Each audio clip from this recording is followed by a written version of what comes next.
कोहाट की तहसील लाची में कोरोना वायरस ने फिर सर उठा लिया। कोरोना वायरस के मरीजों की तादाद में एक दिन में 60 मरीजों का इजाफा हो गया। मजीद जानते हैं अब्दुल बासित की इस रिपोर्ट में। कोरोना वायरस एक बार फिर बेकाबू हो गया। कोहाट की तहसील लाची में मरीजों में इजाफे के बाद deputy commissioner Kohat captain retired Abdul Rahman ने फौरी अहकाम जारी किए और मुतासरा इलाके में स्मार्ट लॉकडाउन लगा दिया। डिपार्टमेंट की रिपोर्ट में तहसील लाची में केसेस ज्यादा रिपोर्ट हुए, तो ये मुनासिब समझा गया है कि 5 दिन के लिए स्मार्ट लॉकडाउन लगा दिया जाए ताकि एक लंबे लॉकडाउन से बचा जा सके। जिली इंतजामिया ने बार बार मास्क पहनने और एक दूसरे से फासला रखने का कहा, मगर आवाम ने सही मायनों में इस पर संजीदगी से अमल नहीं किया।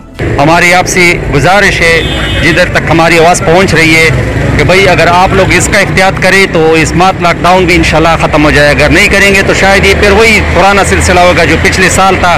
1.5 महीना तकरीबन 45 दिन तक ये कंटिन्यू लोगों के कारोबार भी इफेक्ट हुए। कोहाट के समाजी हलकों और जिली इंतजामिया का कहना है कि अगर आवाम ने इस मामले को हल्का जाना तो ये इलाका तवील लॉकडाउन की तरफ चला जाएगा। अब्दुल बासित, राज न्यूज़, कोहाट।